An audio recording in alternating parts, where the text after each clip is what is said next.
No देवः सुखदृष्ट्यातु सर्वतः सद्वाग्गङ्गा प्रवाहेन वधाने मम रक्षतु.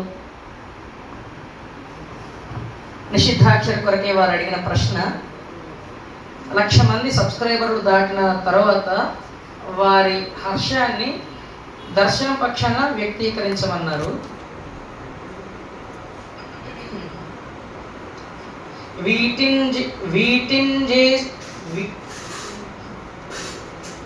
వీటిన్ చేసిన గల్గున్ మేటిన్ జాతిన్ సులక్ష మేధా నీరవేద్యాట విహారులు వెళయన్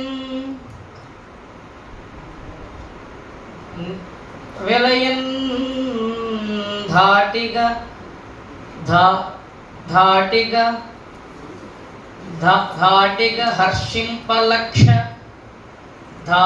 హర్షించి లక్ష దర్శన శ్రోతల్.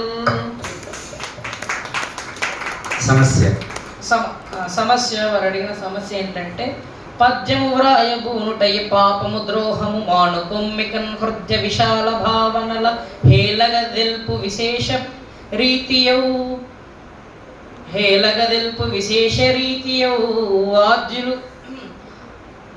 ఆద్య కవీషు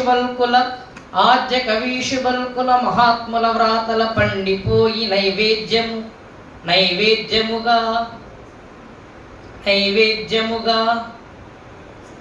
నైవేద్యముగా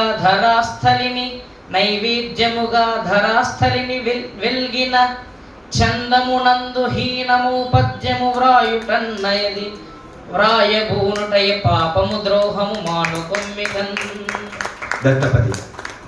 4 పదాలను స్వేచ్ఛాచందంలో దాంపత్యం గురించి వర్ణన చేయమన్నారు. కారు చీకట్లు తొలగించు కామితాక్షి సరస వీక్షణన్ పంథము జారిపోయే.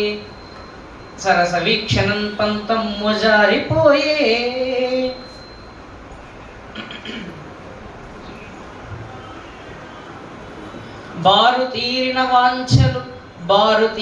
వాంఛలు పారిపోయే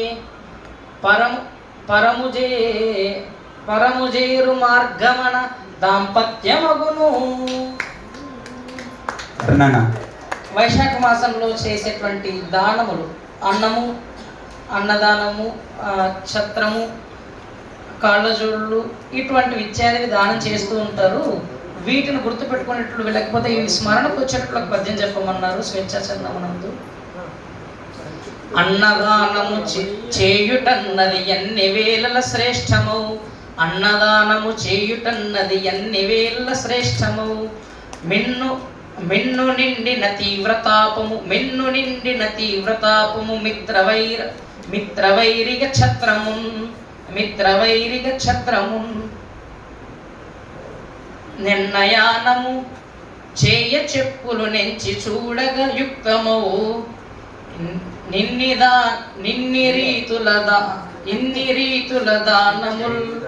నిన్ని రీతుల చేయుదానము లేట ఏట విశాఖలో.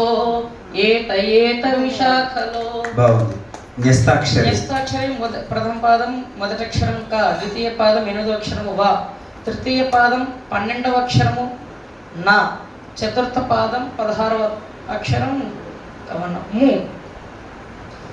ఆకాల వర్షాన్ని వర్ణిస్తూ పద్యాన్ని చెప్పమన్నారు. గ్రీష్మ ఋతువులో కదలిన వర్షపుంగతులు కాలునివోలు మహీస్థలిన్ కలిన్ నదములు క్షీణమై వనమునన్ మృగ సంతతి తగ్గిపోగ క్షమాహృదయము సృక్కుచున్నదిట, మా హృదయము సృక్కుచున్నదిట.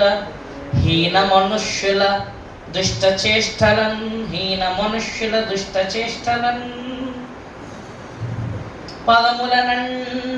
పదములనంట